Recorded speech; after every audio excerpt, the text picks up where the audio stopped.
வணக்கம். இது நேர்பட பேசு. இந்த நிகழ்ச்சி மூலமாக மீண்டும் உங்களை சந்திப்பதில் மிக்க மகிழ்ச்சி. இன்றைய நேர்பட பேசுவில் இரண்டு அமர்வுகளில் மையமான தமிழக அரசியல் சார்ந்த இரண்டு முக்கிய பிரதான பிரச்சனைகள் குறித்து விவாதிக்க இருக்கின்றோம். முதல் அமர்விற்கான விவாத பொருள் குடும்ப அரசியலுக்கு இடமில்லை என்று திரு ஓபிஎஸ் அவர்கள் மீண்டும் தெரிவித்திருக்கிறார். நேற்றிலிருந்தே தமிழக அரசியல் களம் மிக பரபரப்பாக காணப்பட்டது. ஊடகங்களின் வாயிலாக நேர்களும் அறிந்திருப்பீர்கள். பிரிந்திருக்கக்கூடிய அஇஅதிமுக இரண்டு அணிகளாக இன்றைக்கு ஓபிஎஸ் ஒரு தலைமையில் ஒரு அணியாகும், திருமதி வி.கே. சசிகலா பொதுச் செயலாளர் இருக்கக்கூடிய அஇஅதிமுக அம்மா அணி ஒரு தலைமையாகும் இரண்டு அணிகளாக பிரிந்திருக்கக்கூடிய நிலையில் இரண்டு அணிகளும் மீண்டும் ஒன்று சேரப் போகிறார்கள் என்று தொடர்ச்சியாக வந்த தகவல்கள், அமைச்சர்களுடைய சந்திப்புகள், ஆலோசனைகள், அதனுடைய நீட்சியாக இன்றைக்கு இரு அணிகளும் ஒன்றாக சேரக்கூடும் என்று எதிர்பார்த்திருந்த நிலையில் அது மூன்றாக நான்காக பிரிந்துவிடுமோ என்பது போன்ற செய்திகள் வந்து கொண்டிருக்கின்றன. காட்சிகள் அவ்வாறு வந்து கொண்டிருக்கின்றன. ஒவ்வொருவரும் மாறுபட்ட கருத்துக்களை தெரிவித்துக் கொண்டிருக்கிறார்கள். அஇஅதிமுக ஒன்றுபடுமா, இன்னும் பிளவுபடுமா, அல்லது இரு அணியாகவே நீடிக்குமா என்பது போன்ற கேள்விகளோடு முதல் அமர்வில் பயணிக்க இருக்கின்றோம். முதல் அமர்வில் நம்மோடு இணைகிறார்கள் அஇஅதிமுக அம்மா அணியின் சார்பில் திரு தங்க தமிழ்ச்செல்வன் அவர்கள் இணைகிறார். நேர்களுக்கு புரியக்கூடிய விதத்தில் சொல்ல வேண்டும் என்றால் திருமதி வி.கே. சசிகலா அவர்களுடைய ஆதரவு நிலைப்பாட்டில் இருக்கக்கூடியவர் திரு பாபு முருகவேல் அவர்கள் அஇஅதிமுக புரட்சித் தலைவி அம்மா அணியின் சார்பில் இணைகிறார். அவர் ஓபிஎஸ் ஆதரவு நிலைப்பாட்டில் இருக்கக்கூடியவர். நம்மோடு அஇஅதிமுகவின் சார்பில் மயிலை சட்டப்பேரவை உறுப்பினர் திரு நடராஜ் அவர்களும் இணைகிறார். அவருக்கும் வணக்கம் சொல்லி வரவேற்கிறேன். உங்கள் இருவருக்கும் என்னுடைய வணக்கம். நம் நிகழ்ச்சிக்குள் பயணிக்கலாம். திரு தங்க தமிழ்ச்செல்வன், உங்களிடமிருந்தே தொடங்கலாம் அப்படின்னு நினைக்கிறேன். அடிப்படையில் இருவரும் ஒன்றாக சேருவார்கள் என்று எதிர்பார்க்கப்பட்டிருந்த நிலைமையில இன்னைக்கு அது நாளா உடையுமோ அப்படிங்கிற மாதிரியான காட்சிகள் வந்து கொண்டிருக்கின்றன. எப்படி பார்க்குறீங்க? கேள்வியே எனக்கு புரியல. ஃபர்ஸ்ட் இல்லை, நான் இன்னும் கூட புரிகிற மாதிரி கூட சொல்லிடுறேன். நீங்கள் 3-4 அப்படிங்கிறதுனுடைய ஒரு சந்தேகத்தின் அடிப்படையில் இந்த கேள்வி அமைய வேண்டிய இடம் ஏன் வருதுன்னா, நீங்கள் இன்றைக்கு ஊடகத்திட்ட பேசும்போது ஒரு விஷயம் சொல்கிறீங்க, எந்த பிரிவும் கிடையாது, துணை பொதுச்செயலாளர் இருக்கிறாரு, அவர் சொல்லியிருக்கிறாரு ஸ்ட்ராங்காக. திரு டிடிவி தினகரன் அவர்கள் நிலைப்பாட்டிலேருந்து நீங்கள் ஒரு வாதங்கள் வைக்கிறீங்க, அவர் நீக்கப்படணும். திருமதி வி.கே. சசிகலா, டிடிவி தினகரன் உள்ளிட்டவர் நீங்கினால் பேச்சுவார்த்தை நடத்துகிறான்னு ஓபிஎஸ் சொல்கிறாரு. அதை ஏற்றுக்கொள்ளக்கூடிய விதமாக திரு ஜெயக்குமார் அவருடைய கருத்து இருக்கிறது. திரு ஓபிஎஸ் அவர்கள் சொல்லிய கருத்து குறித்து நாங்கள் ஆலோசிப்போங்கிறார். அவர் அதை முற்றிலும் சொல்லக்கூடாது, அப்படி சொல்லக்கூடாதுங்கிற மாதிரியான எந்த கருத்தையும் சொல்ல அவர். இப்போ அம்மாவுடைய மறைவிற்கு பிறகு அதிமுக ஆட்சி தொடரணும்னு சொல்லி நாங்கள் எல்லா எம்எல்ஏக்கள் ஒன்று கூடி ஒரு முதலமைச்சரை தேர்வு பண்ணுறோம். அரசு ரொம்ப ஸ்மூத்தாக போய்கிட்டு இருக்கு. அம்மாவுடைய திட்டங்கள் மக்களுக்கு போய் சேருது. அதில் மாறுபட்ட கருத்து இல்லை. இடைப்பட்ட காலத்தில் மத்திய அரசு தூண்டுதலோ இல்லை திரு ஓபிஎஸ் தூண்டுதலோ இல்லை திமுக தூண்டுதலோ பல அணிகள் ஒன்று சேர்ந்து அழகாக போய்கிட்டு இருக்கிற இந்த கட்சியை எப்படியாவது ஒரு நிலைகுலைய செய்யணும், பிரிக்கணும், ஒன்றுமில்லாமாக்கணும், மக்கள்கிட்ட செல்வாக்கு இல்லைன்றதை நிரூபிக்கணும் அப்படின்ட்டு எத்தனையோ முயற்சிகள் எடுக்கிறாங்க. எடுத்து பார்த்ததில் எந்த முயற்சியும் சக்ஸஸ் ஆகலை. எங்கள் அணி நேர்பட மக்களுக்கு செய்ய வேண்டிய திட்டங்களை செஞ்சுக்கிட்டு அழகாக போய்கிட்டு இருக்கு. இந்த காலகட்டத்தில் எங்ககிட்டருந்து பிரிஞ்சு போன திரு பன்னீர்செல்வம் நேற்று விமான நிலையத்தில் ஒரு கருத்தை வைக்கிறாரு. நாங்கள் மீண்டும் இணைவதில் எங்களுக்கு ஒன்றும் இது இல்லை, இணைவதற்கு நாங்கள் தயார். அவருக்கு முன்னாடியே உங்களுடைய துணை பொதுச்செயலாளர் திரு டிடிவி தினகரன் அவர்கள் எங்களுடைய புதிய தலைமுறையினுடைய அக்னி பரீட்சை நிகழ்ச்சியில் எங்களுடைய நிர்வாக ஆசிரியருக்கு அளித்த பேட்டியில் சொல்றாரு, இணைந்த எல்லாரும் இணைஞ்சா நான் வெளியில போகணும் அப்படின்னு சொன்னா நான் அதுக்கும் தயாரா இருக்கேன், எல்லாரும் இணையட்டும்னு சொன்னார். அதான் துணை பொதுச் செயலாளர் ஓப்பனாகவே சொன்னார். அவர் இணைகிறதுல எங்களுக்கு ஒன்றும் மாறுபட்ட கருத்து இல்லை, தாராளமாக வெளியேறினால்தான் அது நடக்கணும், அதுக்கும் நான் தயார். இல்லை அப்படி சொல்லலை. இணைந்தால் இணையட்டும், அதற்கு நாங்கள் தயாராக இருக்கிறோம். யாரோ சேர்க்கும்போது இவரை சேர்க்கறதுல எங்களுக்கு கூட தப்பு இல்லை அப்படின்ற ஒரு கருத்தை அன்றைக்கி வச்சார். இன்றைக்கி நேற்று அப்படி பேசிட்டு அதன் தொடர்ச்சியாக சில அமைச்சர்கள் சரி ரெட்டலையை முடக்கிட்டாங்க, நம்ம அதிமுக இன்றைக்கி பிளவுபட்டு நிற்கிது, ரெண்டு அணி சேர்ந்தா பரவாயில்லன்ற ஒரு கருத்தை மையப்படுத்தி சில பேர் பேசியிருக்காங்க. திரு தம்பிதுரை நேற்று பேசினார். அதான் சில பேர் பேசியிருக்காங்க. சில பேர் பேசினது கூட எங்கள் இயக்கத்திலேருந்து பிரிஞ்சு ஓபிஎஸ் பக்கம்தான் போகணும் அப்படின்லாம் வற்புறுத்தியெல்லாம் யாரும் பேசலை. ஒரு நிலைப்பாட்டை எடுக்கிறாங்க. திரு ஓபிஎஸ் அவர்கள் நேற்று விமான நிலையத்தில் நாங்கள் 2 கட்சி இணைஞ்சா பரவாயில்ல, நாங்கள் மனப்பூர்வமாக வரவேற்கிறேன்னு சொல்லிட்ட காரணத்தினால எங்கள் சைடில் இருந்து சில அமைச்சர்கள் பேசுகிறாங்க. இல்லை சார், என்னுடைய கேள்வி, ஒரு துணை பொதுச் செயலாளர் இருக்கிறார், அவர் ஆக்டிவாக இருக்கிறாரு, உங்கள் கட்சியில் அந்த மாதிரியான ஒரு அழைப்பு, உங்களுடைய துணை பொதுச் செயலாளர் தான் ஒரு அழைப்பை கொடுக்குறாரு. திரு ஓபிஎஸ் அவர்கள் நேற்று அது குறித்து எல்லாரும் ஒன்று சேர்ந்தா மகிழ்ச்சி தான் அப்படிங்கிறாரு. அதன் பிறகு திரு தம்பிதுரை அவர்களும் அதே கருத்தை வலியுறுத்துற விதமாக பேசுகிறாரு. அதை நோக்கிய நகர்வுகள் இருக்குமே என்று சொன்னால் உங்களுடைய துணை பொதுச் செயலாளர் அறிவித்து அவருடைய அறிவுறுத்தலை எல்லா அமைச்சர்களும் ஒன்று கூடி எல்லாரும் ஒன்னா சேர்ந்து இன்னைக்கு எல்லா எம்எல்ஏக்களும் சென்னைக்கு வரணும்னு கொடுத்துருக்கீங்க. அது அதிகாரப்பூர்வ அறிவிப்பு. அந்த மாதிரி அதிகாரப்பூர்வமா மூத்த அமைச்சர்கள் எல்லாம் அழைத்து ஒரு ஆலோசனை நடந்திருக்கலாம். ஆனா அந்த மாதிரி எதுவும் நடக்கல. இல்லை இவங்க நடத்தின கூட்டம் யாருக்குமே தெரியாது. ஒன்று, தலைமைக்கு தெரியாமலே ஒரு கூட்டம் நடக்குங்கிறதே ஒரு சர்ச்சை தானே. அமைச்சர் வீட்டில் சில பேர் கூடி பேசியிருக்காங்க ஒரு கருத்தை. ஒன்று, அது தலைமைக்கு தெரிஞ்சோ தெரியலையோ, அது ரெண்டாவது, அதுக்குள்ளே நான் போக விரும்பலை. இன்றைக்கி சட்டமன்ற உறுப்பினர் வர வைக்கப்பட்டதனுடைய நோக்கம் என்னன்னு சொன்னால், முதலமைச்சர் அலுவலகத்திலேருந்து எல்லா சட்டமன்ற உறுப்பினருக்கும் மெசேஜ் வந்துச்சு. இன்றைக்கி ஒரு போர் கப்பல் விசாகப்பட்டினத்தில் தயாரிக்கப்பட்டு 6,000 கோடி செலவில் தயாரிக்கப்பட்டு அதிநவீன போர் கப்பல் இன்றைக்கி சென்னைக்கு வந்திருக்கு. இந்திய நாடு சென்னைக்கு அர்ப்பணிக்கப்பட்டிருக்கு. அந்த போர் விமானத்தினுடைய சாகச நிகழ்ச்சிகளை நீங்கள் பார்க்க வேண்டும். தலைமைக்கு தெரிஞ்சது நடந்துச்சா தெரியாம நடந்துச்சா அமைச்சரவை கூட்டம் அப்படின்னு நீங்க ஒரு கருத்து வைக்கிறீங்க. ஒருவேளை தெரியாம கட்சி மீது இருக்கக்கூடிய ஆர்வத்தில் அவர்களே மூத்த அமைச்சர்கள்ங்கிற முறையில் அந்த ஆலோசனை நடத்தி இருக்கலாம். அதுல தப்பு இல்லைன்னு நீங்க வைக்கிறீங்க வாதம். நான் அப்படியே அதை எடுத்துக்கிறேன். அதன் பிறகு அந்த ஆலோசனை கூட்டத்தில் என்ன நடைபெற்றது என்பதை குறித்து இந்த நிமிடம் வரை அந்த அமைச்சரவை கூட்டத்தில் கலந்து கொண்ட எத்தனை பேர் உங்களுடைய துணை பொதுச் செயலாளர் நேரில் சந்தித்து அது குறித்து பேசியிருப்பாங்க இல்ல பேசல? அதை பத்தி திரு ஜெயக்குமார் சந்திச்சார். அதை பத்தி எனக்கு திரு டிடிவி தினகரன் அவர்களை திரு ஜெயக்குமார் சந்தித்தார். அதை பத்தி எனக்கு தெரியாது. நான் சொல்றது நோக்கம் என்னன்னு சொன்னா, திரு ஓ பன்னீர்செல்வம் சொன்ன பிறகு சில பேர் பேசியிருக்கலாம். அது நீங்க இந்த கட்சியவே 4 ஆக்கும் 5 ஆக்கும் பேசுறது வியப்பா இருக்கு. நிச்சயமா ஆக்காது. 122 சட்டமன்ற உறுப்பினர்கள் ஒன்று கூடி அமைக்கப்பட்ட அம்மானுடைய அரசு தொடர்ந்து அரசு அமைக்கும், மக்களுக்கு வேண்டிய நன்மைகளை செய்யும். இதில் எந்த விதமான பிளவும் இருக்காது. துணை பொதுச் செயலாளர் தொடர்ந்து துணை பொதுச் செயலாளர் தான் இருப்பார். நடைபெற இருக்கின்ற ஆர்கே நகர் சட்டமன்ற இடைத்தேர்தலில் இவர்தான் வேட்பாளராக இருப்பார், வெற்றியை பெறுவார். மீண்டும் அதிமுக ஆட்சி தொடரும். சரி, திரு பாபு முருகவேல், நேற்று ஓபிஎஸ் அவர்கள் பேசுகிறார். எல்லா இடத்துலையும் பார்த்தோம், புதிய முறையில் அது ஒளிபரப்பப்பட்டது. இணைந்தால் மகிழ்ச்சிங்கிறார். அதற்கு முன்பிலிருந்தே அவருடைய டோன் சற்றே மாறத் தொடங்கியது. ஆர்கே நகரில் உங்கள் ஆதரவாளர்கள், உங்கள் அணியைச் சேர்ந்தவர்களுக்கும் திரு டிடிவி தினகரன் அவர்கள் அணியைச் சேர்ந்தவர்களுக்கும் மோதல் நடந்திருக்குதுங்கிற ஒரு கேள்வி வைக்கின்ற பொழுது, தேர்தல்லாம் சின்ன சின்ன பிரச்சனை இருக்கும், அதை பெருசுப்படுத்தாதீங்கன்னார். அது குறித்து கடுமையான கருத்துக்களை எதுவும் தெரிவிக்கல அவர். நேற்று பேசுகின்ற பொழுது இணைந்தால் மகிழ்ச்சி, அந்த மாதிரி நடவடிக்கை எடுத்தால் சந்தோஷங்கிறார். ஏதும் நிபந்தனை விதிப்பீர்களான்னு செய்தியாளர் கேட்டாங்க. இதில் என்ன நிபந்தனை? எந்த நிபந்தனையும் கிடையாதுன்னு சொன்னவர் இன்னைக்கு திடீர்னு திருப்பி சொல்றாரு, இல்ல அந்த குடும்பம் வெளியேற்றப்படணும், அம்மாவின் மரணம் குறித்து விசாரிக்கப்படணும் அப்படிங்கிறத திருப்பி எடுக்கிறார் அப்படின்னு சொன்னா, திரு ஓபிஎஸ் அவர்களினுடைய நேற்றைய நிலைப்பாட்டிற்கும் இன்றைய நிலைப்பாட்டிற்கும் இடையில் நடந்தது என்ன? அவருடைய கருத்து தவறாக புரிந்து கொள்ளப்பட்டது தான் நான் சொல்லுவேன். நான் அதுக்கு முன்னாடி இந்த அதிமுக இப்போ இருக்கக்கூடிய ஒரு தற்காலிகமான ஒரு சூழ்நிலையில் 2 அணியாக இருக்கிறது. இது 3 ஆயிடுமா 4 ஆயிடுமா அப்படின்னு நீங்க கேட்கறது உங்களுடைய ஐயமா இல்ல உங்களுடைய விருப்பமானது எனக்கு தெரியணும். உங்களுடைய விருப்பம் எதுன்னு சொல்லுங்க.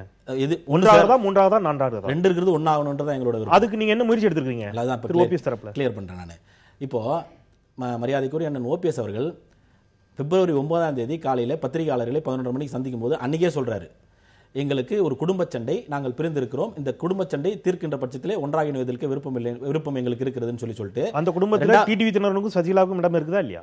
நான் முடிச்சிடறேன். 2வது நாளே சொல்றாரு, 7ஆம் தேதி அந்த பிரச்சனை ஆரம்பிக்கிறாரு, 9ஆம் தேதி இந்த விஷயம் சொல்றாரு, தொடர்ந்து சொல்லிட்டு வராரு. திரு தினகரன் அவர்கள் துணை பொதுச் செயலாளராக பதவியேற்ற பிறகு நேற்று உங்க தொலைக்காட்சியில் போன வாரம் புதன்கிழமை நினைக்கிறேன், அதில் வரைக்கும் 7 முறை சொல்லியிருக்கிறாரு, இணைவதில் எங்களுக்கு விருப்பம் இருக்கிறது, நாங்கள் அதில் சேர்ந்துக்கினா எங்களுக்கு ஒன்றும் பிரச்சனை இல்லை அப்படின்னு சொல்லி நீங்க கேள்வி கேட்கறீங்க. அதில் யார் வேணாலும் வரலாமா, பன்னீர்செல்வமும் பாண்டியராஜனும் வரலாமானோ வரலாம், அதை பத்தி ஒன்றும் இல்லை, எங்க கட்சியில் இருக்கிறவங்க சொல்லி அந்த இடத்துல திரு பாபு முருகேல் கேள்வியே வர அதான் கேள்வி என்னன்னா, திரு டிடிவி தினகரன் அவர்கள் திரு ஓபிஎஸ் அவர்களே வந்தாலும் ஏற்றுக்கொள்வேன்னு சொல்றாரு. ஆனா திரு ஓபிஎஸ் அவர்கள் இந்த குடும்பமே இருக்கக்கூடாதுன்னு சொல்றாரு.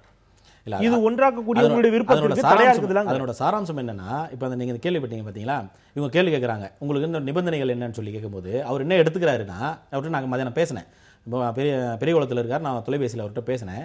அவர் என்ன எடுத்துக்கிட்டாருன்னா, என்கிட்ட கேட்கும்போது நீங்க முதலமைச்சர் ஆவதற்கோ இல்ல பொதுச் செயலாளர் ஆவதற்கோ உங்களுக்கு விருப்பம் இருக்கிறதா அப்படின்ற தோணியில் கேள்வி கேட்டாங்கன்னு சொல்லிட்டு நான் எடுத்துக்கிட்டு அந்த மாதிரி நிபந்தனைகள் எதுவுமே கிடையாது. ஆனால் ஏற்கனவே நான் சொன்னதை போல, பத்திரிகையாளர் சந்திப்பிலே நான் சொன்னதை போல, திருமதி சசிகலா அவர்களுடைய குடும்பம் இந்த கட்சியை ஆள்வதற்கோ இந்த ஆட்சியை தலைமையேற்று நடத்துவதற்கோ எங்களுக்கு விருப்பம் இல்லை. அதான் ஏன்னு அதைத் தொடர்ந்து அதுக்கான அம்மாவினுடைய மரணத்தில் இருக்கக்கூடிய மர்மத்தை விளக்க வேண்டும் என்கின்ற இந்த 2 நிபந்தனைகள் எங்களுக்கு இருக்கிறது. அதில் எங்களுக்கு திரு மாற்று ஓபிஎஸ் அவர்கள் ஒரு விமர்சனத்தை வைத்து திருமதி வி.கே. சசிகலா அவர்கள் அவர்களுடைய குடும்பத்தின் மீது ஒரு விமர்சனத்தை வைத்து தனியாக வந்து ஒரு தர்ம யுத்தம் அப்படின்னு சொல்லி தொடங்கிய பிறகு இந்த நிமிடம் வரைக்கும் ஒரே ஒரு விஷயத்தை தான் திருப்பி திருப்பி சொல்றாரு. அந்த குடும்பம் இருக்கக்கூடாது, அதை மட்டும்தான் சொல்றாரே தவிர ஏன் இருக்கக்கூடாதுங்கிறதுக்கான எந்த விதமான காரணிகளையும் விமர்சனங்களையும் குற்றச்சாட்டுகளையும் அதற்கான ஆதாரங்களையும் அவர் கொடுக்கவே இல்லை.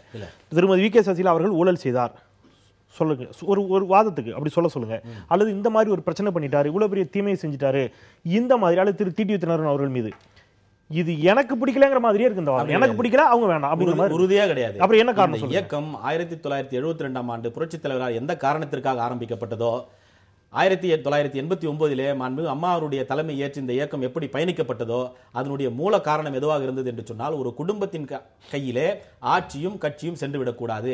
அப்படி சென்று விட்டால் மக்களுக்கு சரியான நலத்திட்டங்கள் சென்று சேருவதற்கு உண்டான வாய்ப்புகள் தடுக்கப்படும், முற்றிலுமாக மறுக்கப்படும். இன்றைக்கு வெற்றிவேல் சொல்றாரு குடும்ப ஆட்சியை பற்றி பேசுவதற்கு, இது அவருடைய வார்த்தை, என்னுடைய வார்த்தை இல்லை, இது அவருடைய வார்த்தை, அதனால அன்பார்லிமெண்டரி வேர்ட் நீங்க ஃபீல் பண்ணிடாங்க.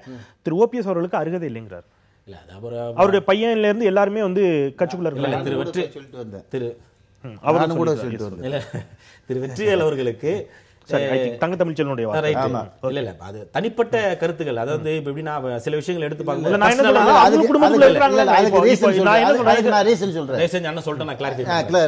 சொல்றேன். 2001 திரு ஓ பன்னீர்செல்வம் சட்டமன்ற உறுப்பினர், அது வரைக்கும் நாடாளுமன்ற உறுப்பினராக இருந்தவர் இப்போது துணை பொதுச் செயலாளர் அண்ணன் டிடிவி தினகரன் பெரியகுளத்தில் இருக்கார். அதுக்கு பிறகுதான் ஓ பன்னீர்செல்வம் தான் யாருன்றது வெளி உலகத்துக்கு தெரியும். இதே புதிய நிகழ்ச்சியில அவர் மறுத்துக்கிறார். எப்படிங்க மறுக்க முடியும்? நாங்க 10 வருஷமா கூட இருந்தவங்க. நான் கட்சியில இருக்கும் போது அவர் இளைஞரா இருந்திருப்பார், கட்சியில இருந்திருக்கலாம், மாணவரா இருந்திருப்பார். 89 ஏன் பிரிஞ்சீங்க?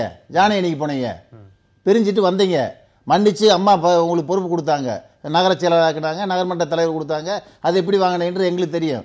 வந்தீங்க 2001 பெரியகுளத்தில் சட்டமன்ற உறுப்பினருக்கு தேர்வு செய்தது யார்? அதுக்கு முதல் அவர் பதில் சொல்லணும். டிடிவி தினகரனே சொல்றாரு,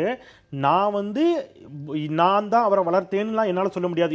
எங்களுடைய அக்னி பிடிச்ச நிகழ்ச்சியில் அவர் சொல்றாரு, நான் தான் வளர்த்தேன்னு சொல்ல முடியாது, நான் தான் இது பண்ணேன்னு சொல்ல முடியாது, அம்மாவை பொறுத்தவரை அம்மா தான் தீர்மானிப்பாங்க, அம்மா அவரை தீர்மானிச்சு என்கிட்ட கேட்டாங்க, தீர்மானிச்சாங்க, அப்படித்தான். அதுதான் சொல்றேன். அந்த அளவுக்கு கொண்டு போய் விட்டது அண்ணன் டிடிவி தினகரன். அவரே அது இல்லைங்கிற இல்ல விட்டது உண்மை. ஆனா முதலமைச்சரா தேர்வு செய்யும் போது ஓ பன்னீர்செல்வமா இவர் சேடபட்டி துர்ராஜான்னு பார்க்கும்போது ஓ பன்னீர்செல்வமே இருக்கட்டும்னு சொன்னது அம்மா. அவர் பேட்டியில் சொன்னது.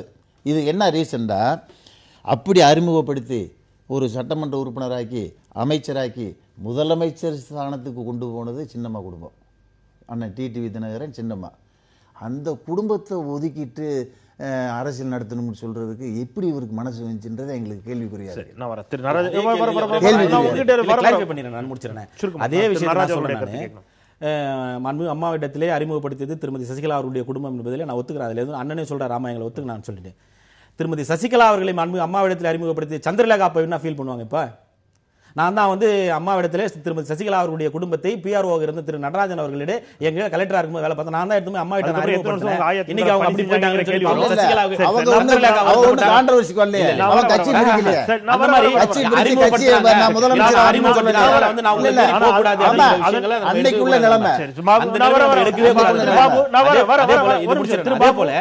ஒரே ஒரு கருத்து. அதே போல ஜானகி அன்னைக்கு போனாரு, அங்க போனாரு, இங்க வந்தாரு, அதெல்லாம் சொல்ல மரியாதைக்குரிய சகோதரர் தங்க தமிழ்ச்செல்வன் 17/1/2012 பொதுக்குழுக்கு போயிருப்பாரு. அம்மா அதுல பேசுறாங்க, கிளியரா பேசுறாங்க. என்ன சொல்றாங்கன்னா, அரசியல் இயக்கங்கள் இருக்கக்கூடியவர்கள் தங்களுக்கு தனிப்பட்ட சுய விருப்பத்தின் காரணமாகவும் தன்னுடைய மனவேற்பத்தின் காரணமாகவும் எந்த கட்சிக்கு வேணாலும் போலாம், போயிட்டா அந்த கட்சியினுடைய தலைமைக்கும் கட்சிக்கும் விசுவாசமாக இருக்கணும்னு சொல்றாங்க. அதனால இதுக்கு மேல நேத்து கூட திரு கலைராஜன் அவர்கள் என்ன பத்தி கேட்டாரு.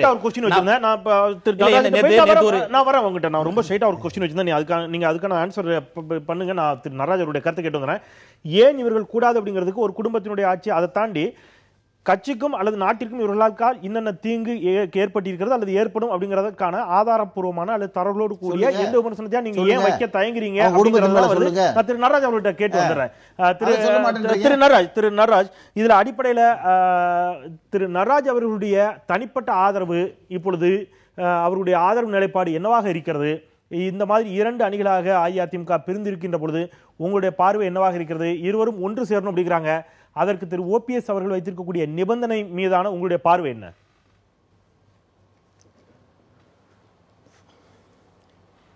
இல்லை, இப்போ 2 அணிகள்னு சொல்கிறாங்க, இல்லாட்டா கருத்துக்கள் சில பேருக்கு இருக்குது. அது கருத்துக்கள் மாறுபட்ட கருத்துக்கள் இருக்குது. அந்த மாறுபட்ட கருத்துக்கள் இருக்கக்கூடியவர்கள் உட்காந்து பேச போகிறோம் அப்படிங்கிற ஒரு நமக்கு செய்தி வருது. ரொம்ப சந்தோஷம். இந்த மாதிரியான இதுதான் முதலிலிருந்து என்னுடைய நிலைப்பாடு. இது மாதிரி சண்டை போட்டால் மற்றவர்களுக்கு தான் கொண்டாட்டம், நமக்கு பிரச்சனை தான். அதில் பெரிய பிரச்சனைகள் ஒன்றும் கிடையாது. அந்த பிரச்சனைகளை பேசி தீர்த்து கொள்ள முடியும். ஸோ அந்த நிலைக்கு இவர்கள் வந்திருக்கிறார்கள், சந்தோஷம். ஆனால் இந்த நேரத்தில் எல்லோரும் அந்த இணைவதற்கான எல்லா விதமான ஏற்பாடுகளையும் செய்ய வேண்டும், எல்லா விதமான கருத்துக்களையும் கொடுக்க வேண்டுமே ஒழிய ஒருவரை ஒருவர் சாடிக்கொண்டிருந்தால் இந்த மாதிரியான பிரச்சனை நீண்டு கொண்டே போகும். அது இந்த கழகத்திற்குத்தான் பாதிப்பு. இப்போ எல்லாரும் சொல்கிறாங்க புரட்சித் தலைவர் எம்ஜிஆர் ஆட்சி, புரட்சித் தலைவி அம்மா அவருடைய ஆட்சி என்று கூறுகிறார்கள், அவருடைய வழியில் நடக்கிறோம் என்று கூறுகிறார்கள். ஆனால் அது சொல்லளவில் மட்டும் இருக்கிறதே வழியே செயலளவில் வர வேண்டும் என்றால் இவர்கள் இணைய வேண்டும். முதலிருந்து என்னுடைய கருத்து இதுதான், இதில் இணைய வேண்டும். அதற்கான என்ன சாத்தியக்கூறுகள் என்பதை பார்க்க வேண்டும். எதிர்மறையான கருத்துக்களை ஊடகங்களில் கொடுப்பது அது தவிர்க்க வேண்டும். ஊடகங்களுக்கு நம்ம பேட்டி அளிக்கலாம். அந்த பேட்டி அளிக்கும் பொழுது இந்த கருத்து தான் இருக்கணும் அப்படின்னு சொல்லி ஒரு எக்ஸ்ட்ரீம் பொசிஷன் எடுத்துக்கிட்டோம்னா அது நிச்சயமாக அது விபரீதத்தில் முடியும். அது எல்லாருக்கும் தெரியும். அதை விட்டுக்கிட்டு ஒவ்வொருத்தரும் மற்றவர்கிட்ட நமக்கு ஒரு மதிப்பு கிடைக்கும், நான் சொன்னேன் பாரு, இப்படி வேறப்பா பேசிட்டேன் பாரு அப்படிங்கிற மாதிரியே எல்லாரும் பேசுகிறாங்க. இது தவிர்க்கப்பட வேண்டும். இப்போ நான் அப்படி பேசிட்டேன் பார்த்தியா, இப்படி அவரை நான் சொல்லிட்டேன் பார்த்தியா, இப்படின்னு சொல்லிட்டு இந்த மாதிரி ஊடகங்களுக்கு அவர்கள் பேட்டி அளிக்கிறார்கள். இந்த மாதிரியான கருத்துக்கள் தவிர்க்கப்படவும் அது மிக மிக முக்கியமானது. அது எல்லோரும் மனதில் கொள்ள வேண்டும். இதை இணைவதற்கான எல்லா விதமான ஏற்பாடுகளையும் எல்லோரும் செய்ய வேண்டும். அப்பொழுதுதான் இது நன்றாக இது மேலும் அது செல்ல முடியும். இதுல இப்போ எல்லாரும் டிடிவி அவர்களா அவர் நான் ஒரே ஒன்று சொல்றேன், டிடி அவர்கள் இன்னும் இருக்க வேண்டுமா இல்லாட்டா அதை பத்தி நீங்க எல்லாரும் கேட்குறீங்க. ஆனா அந்த சட்டப்படி நாம் செல்ல வேண்டும். இந்த கட்சியினுடைய சட்ட விதிகளின்படி 22 அதில் என்ன சொல்லியிருக்கிறது, எவ்வாறு அந்த பொதுச் செயலாளர் நியமிக்கப்பட வேண்டும் என்பது மிக தெளிவாக இருக்கிறது. ஒரு பிரைமரி மெம்பர், அடிப்படை உறுப்பினர்கள் எல்லோரும் சேர்ந்து ஓட்டு அளிக்க வேண்டும் என்று இருக்கிறது. அதுதான் மிக மிக முக்கியம். அந்த அடிப்படையில் தான் நாம் செல்ல வேண்டும். அதுதான் இப்போ பிரச்சனையில் இருக்கிறது. இப்போ தற்காலிக பொதுச் செயலாளர் என்ற ஒரு பதவி இருக்கிறதா இல்லையா என்பது அந்த இதில் சட்டத்தில் கூறப்படவில்லை. அப்படி இருக்கும் பட்சத்தில் இந்த ஒரு சட்டப்படி நம்மளுடைய கட்சியின் விதிகளின்படி ஒரு பிரச்சனை இருக்கும் பொழுது அந்த பிரச்சனை இப்பொழுது எலெக்ஷன் கமிஷன் முன்பே இருக்கிறது. அவர்கள் தீர்ப்பு கொடுப்பதற்கு முன்பாக நாம் எல்லோரும் இணைந்து ஒருமித்த கருத்தோடு இதை நாம் அணுகினால் நிச்சயமாக ஒரு தேர்தலை தவிர்க்கலாம். இல்லாட்டா அது கட்சியிற்குள்ள ஒரு தேர்தல் என்று அது ஒரு பெரிய பிரச்சனையாக விடும். நாம் எல்லாம் தேர்ந்து ஒருவரை நியமித்து இவர்தான் நம்முடைய பொதுச் செயலாளர், அதற்கான நாம் அதை சென்று விட்டால் இந்த ரெட்டையிலையை மீட்டு விடலாம். ரெட்டையிலை இருக்கிறது, மீட்க வேண்டியதில்லை, ரெட்டையிலை இருக்கிறது சட்டப்படி. இதுதான் இப்போ இருக்கக்கூடிய நிலைப்பாடு. டிடிவி இருக்கணுமா அது அந்த கொஸ்டினே கிடையாது. அது கொஸ்டினே டஸ் நாட் அரைஸ். ஏன்னா இவங்க இந்த சட்டப்படி இப்போ இருக்கக்கூடியது அது என்னங்கிறத புரிஞ்சு. ஏன்னா அந்த தற்காலிக பொதுச் செயலர் என்பதே ஒரு கேள்விக்குறியாக இருக்கும் பொழுது, ஈசியில் இருக்கும் பொழுது நாம் அதையும் தாண்டி முடிவெடுக்க வேண்டும். அதனால் தான் நான் கூறுகிறேன், தற்போது தற்காலிகமாக இவர்கள் ஒதுங்கி இருப்பதுதான் இந்த கட்சிக்கு நல்லது என்பதை நான் ஆணித்தரமாக கூறுவேன். இவர்கள் அப்படிங்க குறிப்பிடுறது திருமதி வி.கே. சசிகலா அவர்களையும் திரு டிடிவி தினகரன் அவர்களையும் தான், ரைட்? நான் இப்போ இதுதான் இப்போ நிலைமை. இப்போ நீங்கள் இதை வளர்த்து கொண்டே போனோம்னா எலெக்ஷன் கமிஷனில் போகும். எலெக்ஷன் கமிஷன் நாளைக்கு தீர்ப்பு கொடுக்க போகிறாங்க. இப்போ அந்த பொதுச் செயலாளர், தற்காலிக பொதுச் செயலாளர் தவறு என்று கூறிவிட்டால் அப்புறம் என்ன நடக்கும்? இது இந்த பிரச்சனை நீண்டு கொண்டே போகும். திரு நடராஜ் ஒரு வாதத்திற்காக அவங்க பொதுச் செயலாளர் உள்ளிட்ட பதவிகள் அதை தான் மனதில் கொள்ள வேண்டும். வழியே கட்சி விதிகளின்படி அவர்களுடைய பொதுச் செயலாளர் பொதுச் செயலாளர் நியமனங்களின் மீதான உங்களுடைய கேள்வி அப்படிங்கிறது சிந்திக்கப்பட வேண்டிய ஒன்று அப்படின்னு நீங்க சொல்றீங்க. ஆனா திரு ஓபிஎஸ் அவர்கள் தரப்பில் வைக்கக்கூடிய நிபந்தனைங்கிறது கட்சியிலிருந்தே விலகணும், கட்சியினுடைய அடிப்படை உறுப்பினர் பதவியில் கட்சிக்கு அவங்களுக்கு எந்த சம்பந்தம் இருக்கக்கூடாதுங்கிறார்.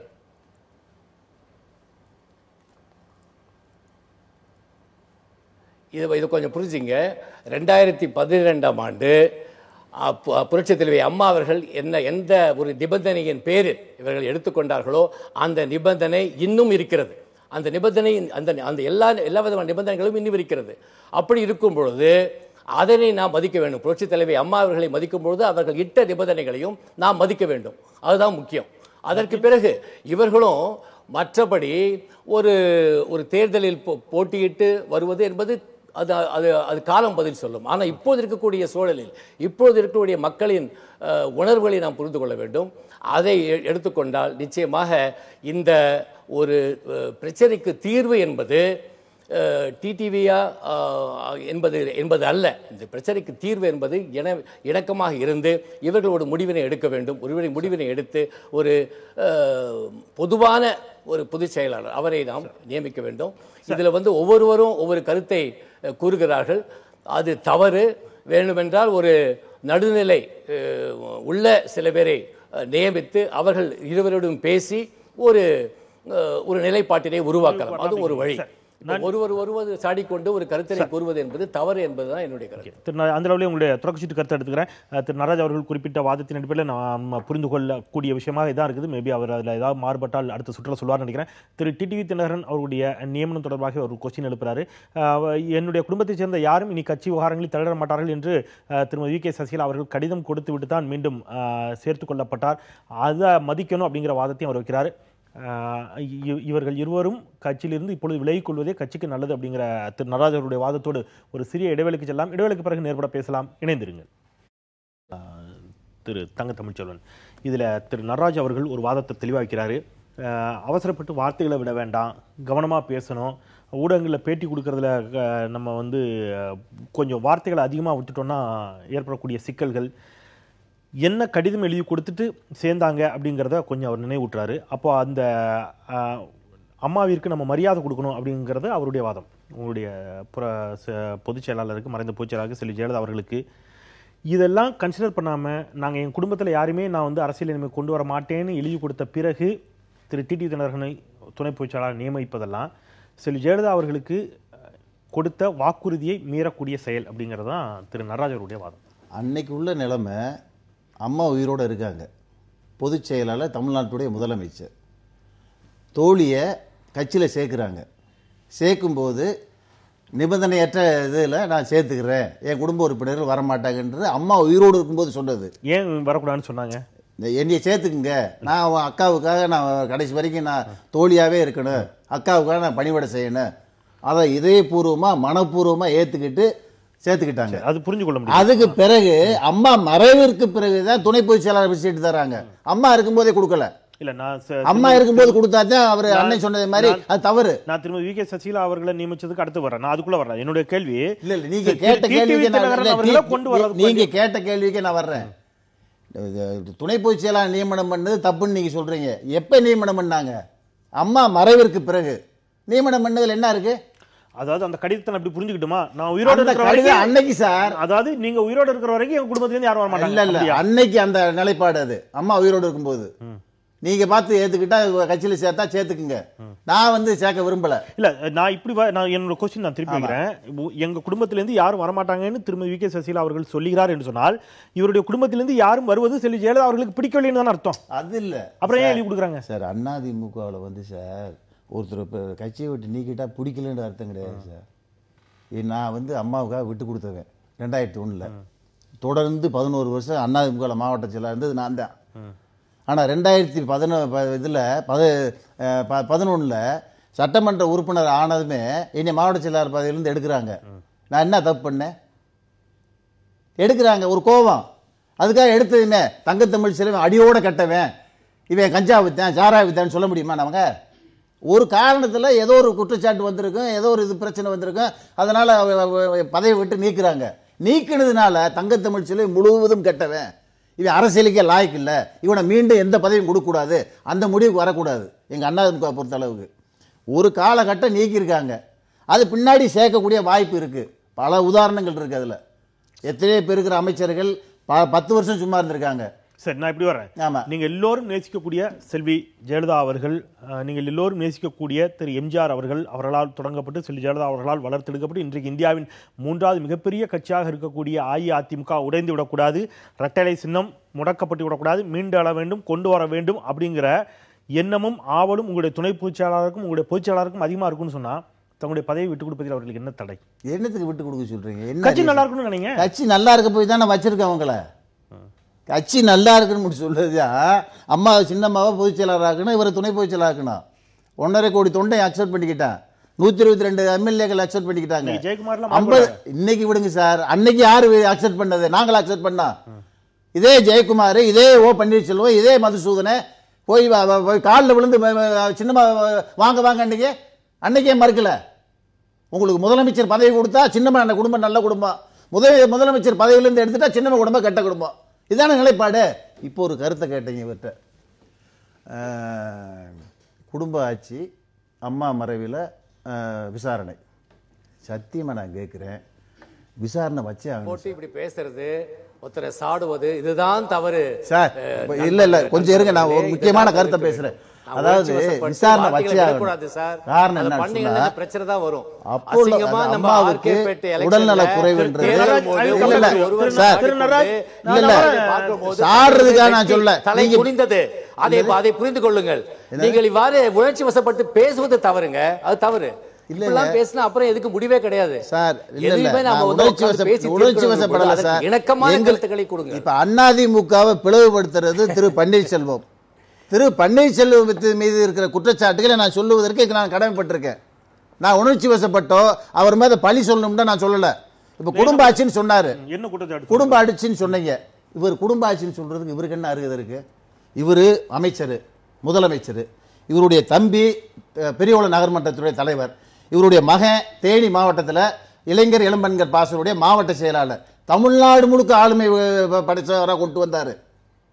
தேனி மாவட்டத்துக்கு மட்டும் இல்ல, தமிழ்நாடு முழுக்க பிளே பண்ணார் அவர். இன்னொரு மகன் கோயில் நிர்வாகத்தில் பொறுப்பு.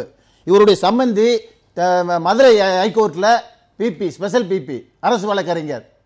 இவருடைய தம்பியினுடைய மாமனார். இவர்கள் யாரு பேர்லயும் செல்வி ஜெயலலிதா அவர்கள் கோவப்படலையே. சொல்றேன், கோவப்பட்டு தான் இறுதி கட்டத்தில் இவரை பதவியிலிருந்து நீக்கக்கூடிய நிலைமைக்கு வந்தார். 2011 மாவட்ட செயலாளர் எடுத்தாங்கல்ல, 16 ஆட்சிக்கு வருவதற்கு முன்பாக என்ன கூப்பிட்டு மாவட்ட செயலாளர் பதவி தர்றாங்க, சட்டமன்ற உறுப்பினர் தேர்தல் நிக்க வைக்கிறாங்க, ஜெயிக்க வைக்கிறாங்க. ஏன்? இவருக்கு எந்த நிலைப்பாட்டும் இல்ல, கூட்டணி கூட பேசல. 2016 எந்த நிலைப்பாட்டுமே கொடுக்கல. எம்எல்ஏ சீட்டு கிடைச்சதே பெரும்பாடு. அன்னைக்கு பயங்கரமான கோபம். அந்த கோபத்துல ஒதுங்கி சார். ஒரு முக்கியமான விஷயம் சுருக்கமா நான் பாபு ஒரே ஒரு பாயிண்ட்ங்க,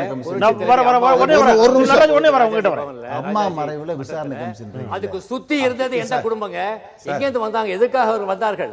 அதான் குடும்ப அரசியல். அவ்வளவு குடும்பம் எல்லாரும் வந்து நின்னாங்களே, அது எதுக்காக? எல்லாரும் கேட்டார்கள், இவர்கள் எதற்காக இங்க இவ்வளவு பேர் வந்திருக்கிறார்கள். நீங்க 96 எங்க சார் இருந்தீங்க? 96 அதிமுக தோக்கும் போது நீங்க எங்க இருந்தீங்க? ஒரு போராட்டம் பண்ணீங்களா? அதிமுக வரணும்னு நினைச்சீங்களா? நினைச்சீங்களா? அவங்க எல்லாம் நண்பர்கள் தான், அவங்க சொல்லல. நீங்க தனிப்பட்ட மாதிரி ஒவ்வொருத்தரையும் நீங்க எங்க இருந்தீங்க அல்லது அவர் எங்க இருந்தாரு? இல்ல இவர் அதிமுக வரலாறு பற்றி பேசுறதுக்கு இவருக்கு எப்படி இல்ல, அவரு இந்த கட்சியினுடைய சட்டப்பேரவை உறுப்பினராக இருக்கிறார். செல்வி ஜெயலலிதா அவர்களுடைய பொதுச் செயலாளர் அவர்களால் மதிக்கப்பட்டவர். இந்த கட்சி ஒன்னு சேரணும் நினைக்கிறாரு.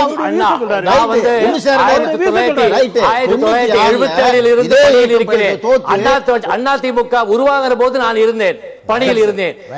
அதிமுக வரலாறு இவர்களை விட நன்றாக தெரியும். தோத்து அம்மாவையும் சின்னம்மாவையும் சிறையில் அடைக்கும் போது நான் இப்போ எம்எல்ஏ ஆயிருக்கலாம். வரலாறு தெரியாதுன்னு சொல்லாதீங்க. இல்ல, வரலாறு தெரியும் உங்களுக்கு. நான் முதல்ல பணியில் சேர்ந்த பொழுது ஒரு நிமிஷம் இந்த அம்மா சாவுல மர்மம்ன்றாங்க. சத்தியமா விசாரணை கமிஷன் வைக்கணும். என்னன்னு கேட்டால், அம்மாவுக்கு ஏற்கனவே உடல்நிலை சரியில்லை, இது எல்லாருக்குமே தெரியும். பாவம் சட்டமன்றத்துக்கு வந்தால் ஒரு அரை மணி நேரம் உட்காருவாங்க, பேசிட்டு போயிடுவாங்க, நடக்க முடியாது. அவங்க சிக்காக இருந்தது எல்லாருக்குமே தெரியும். ஒரு சிக்காகி மருத்துவமனையில் அனுமதிக்கப்பட்டு அவருக்கு சிகிச்சை வழங்கி இறக்கக்கூடிய நிலைமை வரும்போது மர்மம்னு சொல்கிறார்ல திரு பன்னீர்செல்வம், அம்மா ஹாஸ்பிட்டலில் சேர்ந்து 5வது நாள் எல்லா பொறுப்பும் அவருக்கு வருது. 60 நாள் முதலமைச்சர், அதாவது முதலமைச்சர் பொறுப்பு புறம் பார்க்குற அப்போலோ மருத்துவமனை மருத்துவர்கள் மருத்துவர் கொடுக்குறாங்க. நான் கேட்குறேன், இவர் மேலே ஒரு விசாரணை கமிஷன் வைக்கணும். 2வது, எய்ம்ஸ் மருத்துவமனையிலிருந்து டாக்டர் வந்தாங்கல்ல, மத்திய அரசு தான் அனுப்பி வருது. மத்திய அரசு மீது ஒரு விசாரணை கமிஷன் வைக்கணும். லண்டன்ல இருந்து வந்தார் பாத்தீங்களா, அவர் மீது ஒரு விசாரணை கமிஷன் வைக்கணும். சிங்கப்பூர்ல இருந்து வந்தாங்கல்ல டாக்டர், அவர் மீது ஒரு விசாரணை கமிஷன் வைக்கணும். ஆக இத்தனை பேரும் பொய்ன்னு சொல்லி இவர் இன்னைக்கு அதை நியாயப்படுத்தி பேசுறது எங்களுக்கு வருத்தமா இருக்கு. நான் பாபுமுருகல் கருத்தை இடைவேளைக்கு பிறகு கிடைக்க வேண்டிய இடத்துக்கு வந்திருக்கிறேன். சிறிய இடைவேளைக்கு பிறகு பாபுமுருகல் உங்களுடைய கருத்துக்களை கேட்டெல்லாம் நான் அதே கேள்வியை தான் நான் திருப்பி ஸ்டிக் ஆன் பண்ண விரும்புகிறேன். திரு பாபு, குற்றச்சாட்டுகள் என்றால் என்ன குற்றச்சாட்டுகள், அதற்கான ஆதாரங்களும் தரவுகளும் என, எங்களுக்கு பிடிக்கல அப்படிங்கிற வாதத்தை மட்டுமே வைக்க முடியுமா அரசியலில்? அதை தாண்டி குற்றச்சாட்டுகளுக்கான அடிப்படை ஆதாரங்களோடு என்னென்ன தளங்களில் விமர்சிக்க தயாராக இருக்கிறீர்கள், அல்லது இப்பொழுதும் கூட விமர்சிப்பதற்கு தயங்குகிறீர்களா? நேர்பட பேசலாம் ஒரு சிறிய இடைவேளைக்கு பிறகு. திரு பாபு முருகவேல், அடிப்படையில் சின்னமே இல்லை, அடிப்படையில் அது அந்த கேள்வி தான் திருப்பி வைக்கிறது. இதை தாண்டி இந்த நிமிட முறை திரு ஓபிஎஸ் அவர்களோ அல்லது ஓபிஎஸ் அணியை சேர்ந்த யாருமோ மக்களுக்கு திருமதி வி.கே. சசிகலா அவர்களின் மீது அல்லது அந்த குடும்பத்தின் மீது மக்களுக்கு எழுந்திருக்கக்கூடிய சில சந்தேகங்கள் அல்லது ஏதோ ஒரு கோபம் அல்லது ஊடகங்களின் வாயிலாக வரக்கூடிய செய்திகளின் நிமித்தமாக எழுந்திருக்கக்கூடிய சந்தேகங்களை தான் இவங்களும் முன் வச்சு வாதிட்டாங்களே தவிர, இவங்க பக்கத்திலே இருந்து பார்த்தவங்க, இந்த கட்சியோடு பயணப்பட்டவங்க, கூடவே இருந்தவங்க, இன்னும் சொல்ல போனால் செல்வி ஜெயலலிதா அவர்கள் மருத்துவமனையில் இருக்கின்ற பொழுது முதலமைச்சர் துறைகளை பொறுப்புகளை வகித்தவர் திரு ஓபிஎஸ் அவர்கள் விளக்கம் கொடுக்க வேண்டிய இடத்துல இருக்கிறவங்க, அல்லது குற்றச்சாட்டு ஏதாவது வைக்கிறாங்கன்னா அந்த குற்றச்சாட்டுக்கான ஆதாரங்களை கொடுக்க வேண்டியவங்க, இந்த எந்த ஆதாரங்கள் கொடுக்காம எங்களுக்கு பிடிக்கல அப்படிங்கிறது மட்டுமே சொல்றது சரியா? அதுக்கு முன்னாடி குடும்ப அரசியல்னு சொல்லி தலைவர் சொன்னார். குடும்ப அரசியல் திரு ஓ பன்னீர்செல்வம் அவர்கள் மரியாதைக்குரிய அம்மா உயிரோடு இருக்கும்போது அவர் கட்சி தலைவர் இல்லை, கட்சி தலைவராக மாண்புமிகு அம்மா அவர்கள் இருந்தார்கள். அம்மா பார்த்து தான் கொடுத்தாரு. அப்ப அம்மா அவங்க குடும்ப உறுப்பினர்களுக்கு இத்தனை பதவிகளை கொடுத்தது தப்புன்னு சொல்லி சொல்றாரா சகோதரன்றது எனக்கு விளக்கணும். ஆமா, அப்ப அம்மா பண்ணது தப்பு, அம்மா பண்ணது இவர் அக்செப்ட் பண்ணது தப்பு. இல்ல இல்ல இல்ல இல்ல இவர் அக்செப்ட் பண்ணது தப்பு. இவர் அக்செப்ட் பண்ணது அம்மா பண்ணது தப்பு கிடையாது. செல்வி ஜெயலலிதா அவர்கள் தான் செயற்குழு உறுப்பினராக திருமதி வி.கே. சசிகலா ஆக்கினார். செல்வி ஜெயலலிதா அவர்கள் தான் டிடி தினகரனை நாடாளுமன்ற உறுப்பினராக ஆக்கினார். ராவணனை கொண்டு வந்தார், பாஸ்கரனை கொண்டு வந்தார், மகாதேவனை கொண்டு வந்தார், டாக்டர் வெங்கடேச கொண்டு வந்தார். இது எல்லாமே அந்த குடும்பத்தை மொத்தத்துக்கும் பதவி கொடுத்தது செல்வி ஜெயலலிதா தான். முடிச்சிடறேன், அழகா லீடு கொடுத்திருக்காரு. திரு ஓ பன்னீர்செல்வம் அவர்களுக்கு குடும்பத்தில் கொடுத்துட்டாங்க. அதை தாண்டி திரு பி.எச். பாண்டியன் அவர்களுக்கும், பி.எச். பாண்டியன் அவருடைய மகன், இன்னொரு மகன், மனைவி எல்லாருக்குமே பதவி கொடுத்தாங்க. திரு பி.எச். பாண்டியன் குடும்பம், திரு பன்னீர்செல்வம் குடும்பம் அவர்களை இரண்டு குடும்பத்தையுமே எந்த காலத்திலுமே அம்மா அவர்கள் கட்சியின் அடிப்படை உறுப்பினர்களிருந்து நீக்கவில்லை. வேற திருமதி சசிகலா அவர்களுடைய குடும்பத்தை சசிகலா உட்பட 14 பேர் அடிப்படை உறுப்பினர்களிருந்து 2 முறை நீக்கி இருக்கிறாங்க. அப்ப யார் தப்பு பண்ணியிருக்கிறா? திருமதி சசிகலா குடும்பத்தின் மீது அம்மா அவர்களுக்கு இருந்திருக்கிறது, தவறு செய்திருக்கிறார்கள் என்று அதை திருமதி சசிகலா அவர்களே ஒப்புக்கொண்டிருக்கிறார்கள். ஒரு நிமிஷம், நான் இதை எப்படி திருப்பி கேட்கிறேன் கொஸ்டினா, கட்சியிலிருந்து நீக்கிய பிறகும் கூட அல்லது நீக்கப்படுவதற்கு முன்பும் கூட செல்வி ஜெயலலிதா அவர்களை பற்றி எந்த விமர்சனம் செய்யாதவர்கள் நீங்க குறிப்பிட்ட அந்த 14 பேரும் அல்லது அந்த குடும்பத்தை சேர்ந்தவர்கள். ஆனால் ஜா அணியில் இருக்கின்ற பொழுது திரு பி.எச். பாண்டியன் அவர்களை போல மிக கடுமையாக செல்வி ஜெயலலிதா அவர்களை விமர்சித்தவர்கள். ஆமா, ரைட். ஆமா, அப்போ வேற அணியில இருக்கின்ற பொழுது மிக கடுமையாக விமர்சித்தவர்கள் உங்களுடைய பார்வையில் சரியான விசுவாசிகளா, அல்லது கட்சியின் அடிப்படை உறுப்பினர் பதவியிலிருந்து நீக்கிய பிறகும் விமர்சிக்காதவர்கள் விசுவாசியா? திரு பி.எச். பாண்டியனை தவிர்த்து திரு காளிமுத்து அவர்களும் திரு கடுமையாக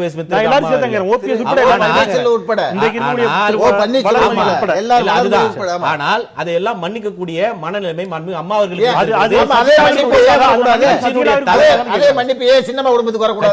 தலைமை அவங்க எடுக்கக்கூடிய முடிவுகளை விமர்சிப்பதற்கு யாருக்குமே ரைட்ஸ் கிடையாது அந்த கட்சியில். அப்ப அண்ணன் உட்பட இந்த நேர்பட பேசும் மேடையை பயன்படுத்தி மீதம் இருக்கக்கூடிய 8 நிமிடத்தில் நீங்க சொல்லுங்க, இந்த குற்றச்சாட்டுகள் அல்லது நீதிமன்றம் கொடுத்த தண்டனை உண்மைதான், உறுதி ஆதாரப்பூர்வமா இதெல்லாம் உறுதி செய்யப்பட்ட குற்றச்சாட்டுகள், அவங்களால் இந்த நாட்டிற்கும் நாட்டு மக்களும் இந்த கேடு அப்படின்னு ஏதாவது சொல்ல முடியாது. ஒரு இப்ப எனக்கு குழந்தை இருக்கு, என் குழந்தை ஸ்கூல்ல இருந்து தப்பு பண்ணிட்டான் அப்படின்னு சொல்லி பக்கத்து வீட்டுக்காரர் என்கிட்ட சொல்றாரு. சொன்ன உடனே நான் என்ன பண்றேன், உடனே என் குழந்தை நான் கண்டிக்க கூடாது, அது முறையும் கிடையாது. அது வாத்தியார்ட்ட போய் நான் விசாரிப்பேன், கூட படிக்கிற இன்னொரு பையன்கிட்டயும் விசாரிப்பேன். அந்த விசாரிப்பதற்கு உண்டான நாட்கள் எனக்கு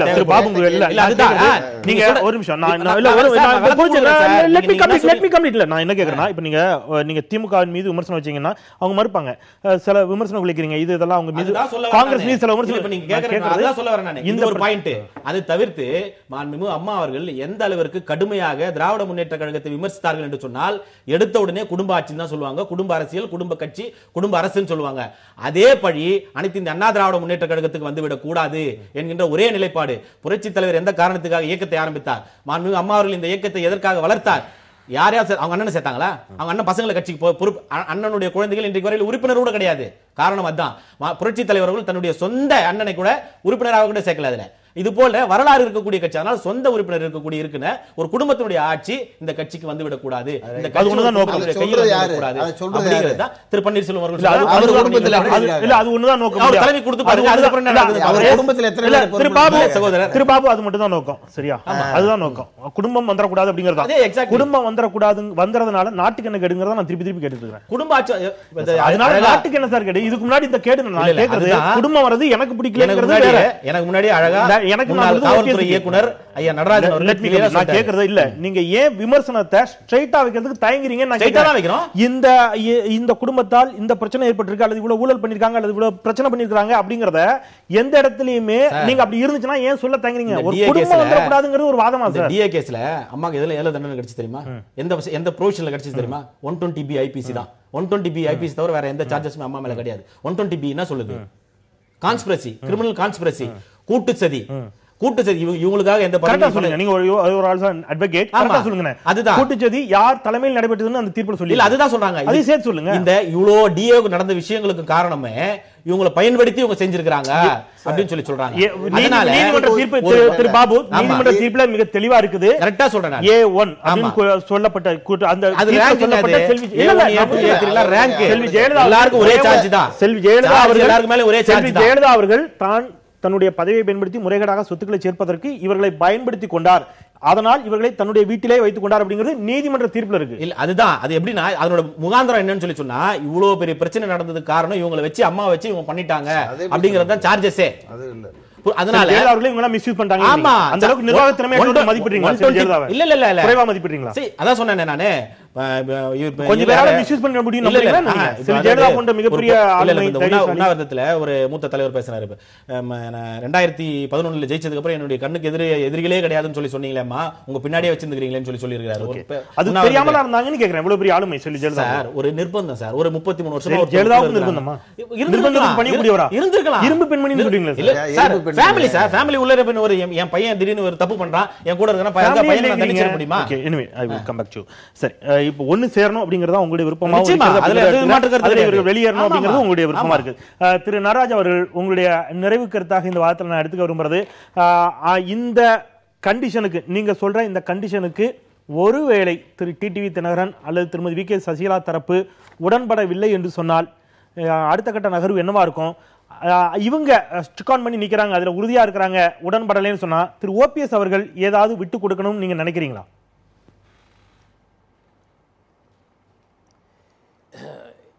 நான் உறுதியாக நம்புகிறேன் டிடிவி அவர்கள் நிலைமையை புரிந்து கொண்டு அவர் விட்டுக் கொடுப்பார்கள் என்று தான் நம்புகிறேன். அதுதான் விவேகம். இப்போ தேவை விவேகம். இவர் திரு தங்கம் அவர்கள் சொன்னார்கள் நன்றாக சென்று கொண்டிருந்ததை கவிழ்த்தார்கள் என்று. ஆனால் அது என்ன நடந்தது என்பது தெளிவாக எல்லோருக்கும் தெரியும். புரட்சித் தலைவி அம்மா அவர்கள் டிசம்பர் 5ஆம் தேதி இறந்தார்கள். பிப்ரவரி 5ஆம் தேதி எதற்காக மாற்ற வேண்டும்? 2 மாதங்கள் நன்றாக ஓடிக்கொண்டிருந்தது. ஒரு வீட்டில் இறப்பு ஏற்பட்டுவிட்டால் ஒரு 6 மாதமாக துக்கம் அனுஷ்டிப்பார்கள். அவர்கள் 6 மாதம் ஒதுங்கி இருக்க வேண்டும் தான் எல்லோரும் கேட்டுக்கொண்டார்கள். அவ்வாறு இருந்திருந்து ஒரு பொறுத்து இதனை எடுத்திருந்தால் நிச்சயமாக இதில் வேறு மதமாக இப்போ முடிந்திருக்கும். அவசரப்பட்டதால் தான் இவ்வளவு பிரச்சனைகள் வந்திருக்கிறது. இவர் இன்னும் சொன்னார், இருக்கக்கூடிய கட்சி தொண்டர்களை கேட்டால் அவர்களுடைய கூற்று என்னவென்றால், ஐயா நாங்கள் போய் ஓட்டு கேட்க முடியாது, மக்களோட நிலைமை அது மாதிரி, மக்கள் வெறுப்படைந்திருக்கிறார்கள், அவரிடம் சென்று ஓட்டு கேட்க முடியாது என்று கூறுகிறார்கள். அதுதான் உண்மை நிலைமை. அதை நாம் புரிந்து கொள்ள வேண்டும். அதை வைத்துக்கொண்டு விவேகமான ஒரு முடிவு நம்ம எடுக்க வேண்டும். அதற்கு எல்லோரும் ஒத்துழைக்க வேண்டும் என்பதுதான் அந்த அவருடைய ரொம்ப ரெக்வெஸ்டா தான் வைக்கிறார். கட்சி உடைஞ்சிடக்கூடாது, எல்லாரும் ஒன்னு சேரணும், விட்டு கொடுத்து வாங்க அப்படிங்கிற ஒரு தளத்துல திரு இங்கே அன்வர் ராஜா போன்றவர்கள் வெளிப்படையாக ஒத்துக்கிட்டாங்க. எஸ், ஏதோ ஒரு இடத்துல ஒரு இனம் புரியாத வெறுப்பு திருமதி வி கே சசிகலா அவர்கள் அல்லது அவருடைய குடும்பத்தின் மீது மக்களுக்கு இருக்கிறது. அதை நாங்கள் படிப்படியாக தான் மாற்ற முடியும், எங்களுடைய செயல்பாடுகள் மூலமாக அவரே அதை பேசினார். அப்போ இன்றைய தினத்தில் கம்பேரிட்டிவ்லி ஓபிஎஸை விட திருமதி வி கே சசிகலா அவர்களுடைய குடும்பத்தின் மீது மக்களுக்கு கோபமும் வெறுப்பும் ஏதோ ஒரு இடத்துல இருக்கும் நீங்கள் ஃபீல் பண்ணீங்கன்னா, இந்த நிலைமையில கட்சியினுடைய சின்னத்தை காப்பாற்ற வேண்டிய ஒரு இக்கட்டான நிலைமையில, நெருக்கடியான நிலைமையில திரு டிடிவி தினகரன் கட்சியின் நலன் கருதி ஓபிஎஸ்னுடைய கோரிக்கைகளை ஏற்றுக்கொண்டு விட்டுக் கொடுத்தால் என்ன அப்படிங்கிறது அவருடைய கேள்வியா இருக்கு. உங்களுடைய நிறைவு கருத்து மிகச் சுருக்கமாக. இந்த நிலைப்பாட்டை சொல்றது பொதுமக்கள் சொல்லல சார், கட்சிக்காரன் சொல்ல சார். ஒரு 100 பேர் கொண்ட குழு தான் சொல்லிக்கிட்டு இருக்கு. சின்னம்மா குடும்பம் வேணாம், அண்ணன் டிடிவி தினகரன் வேணாம் அப்படின்னு சொல்றது வெறும் 100 பேர் தான் சொல்லிக்கிட்டு இருக்காங்க. பொதுமக்களா சொல்லிக்கிட்டு இருக்காங்க.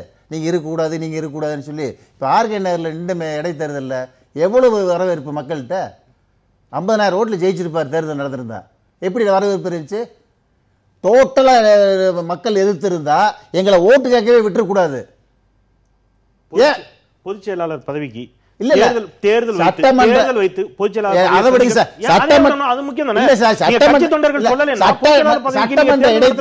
சட்டமன்ற இடைத்தேர்தலில் துணை பொதுச் செயலாளர் வேட்பாளர் நின்று ரெட்டலை சின்னம் கிடைக்காம தொப்பி சின்னத்தை பயன்படுத்தி ஊருக்குள்ள ஓட்டு கேட்க போகும்போது லட்சக்கணக்கான பொதுமக்கள் எங்களை வரவேற்ற நிகழ்ச்சி மக்கள் ஏற்றுக்கொண்டுக்கிட்டாங்க. ஒன்று, பொதுச் செயலாளர் தேர்வு என்பது கட்சியின் விதிப்படி தற்காலிகமாக ஒரு பொதுச் செயலாளர் நியமனிச்சிருக்கோம். ரைட்டா? கட்சி தேர்தல் நடத்தான் போகுது, பொதுச் செயலாளர் தேர்தல் வரத்தான் போகுது. அதுல ஒரு மாற்று இதுவரைக்கும் நான் ஒரே ஒரு வார்த்தை முடிச்சிருங்க. இதுவரைக்கும் 43 விதி 43 படி எந்த விதத்திலும் பொதுச் செயலாளர் அவருடைய தேர்வு அது அடிப்படை, அதை மாற்ற முடியாது என்று தெளிவாக பேசிக்கிறோம். இனி அந்த விதிகளை சரியா கவனிக்காம அவர்களை முன்மொழிந்தாரா ஓபிஎஸ் அப்படிங்கிற திருப்பி அகைன் ஒரு விவாதத்துக்குள்ள போகும். திருப்பி நான் அதுக்குள்ள வர என்னுடைய கேள்வி, நிறைவு கேள்வி. இதுல திரு ஓபிஎஸ் அவர்கள் தலைமையில் முரண்பட்டிருக்கக்கூடிய ஒரு பக்கம் இருக்கட்டும். இன்றைக்கு திரு ஜெயக்குமார், திரு தங்கமணி போன்றவர்கள் முரண்பட்ட கருத்துக்களை எடுப்பதாக அவர்கள் பேசக்கூடிய வாதங்களிலிருந்து அறிந்து கொள்ள முடிகிறது. அவங்க ஏதாவது முரண்பட்ட கருத்துக்களை எடுப்பார்கள் அப்படின்னு நினைக்கிறீங்களா? சார், இன்னைக்குள்ள நிலைப்பாட்டில் அதிமுக அரசு நல்லபடியா போய்கிட்டு இருக்கு சார். ஓகே, போய்கிட்டு இருக்கு. துணை பொதுச் செயலாளர் நல்ல தலைமை எங்களுக்கு கிடைச்சிருக்கு. நிச்சயமா துணை பொதுச் செயலாளர் நீடிப்பாரு, பொதுச் செயலாளர் அம்மாவும் நீடிப்பாங்க, கட்சியும் வளர்ச்சி வரும், அம்மா ஆட்சி தொடரும். நன்றி. அரங்கில் இணைந்த இருவருக்கும், பாவமுருகல் மற்றும் திரு தங்கத்தமிழ்ச்செல்வன் இருவருக்கும் நன்றி. திரு நடராஜ், உங்களுடைய தொடர்ச்சியான பணிகள் மத்தியில் நீங்களும் எங்களோடு இணைந்தீர்கள், மிக்க நன்றி. இந்த அளவிலே நான் இந்த முதல் அமர்வை நிறைவு செய்கின்றேன். இரண்டாவது அமர்வில் அதிமுக 2 அணிகளாக பிரிந்திருக்கக்கூடிய இந்த பிரச்சனையால் அரசு நிர்வாகம் முடங்கி போயுள்ளது என்று திராவிட முன்னேற்ற கழகத்தினுடைய செயல் தலைவர் திரு ஸ்டாலின் தெரிவித்திருக்கிறார். பேசலாம் ஒரு சிறிய இடைவேளைக்கு பிறகு.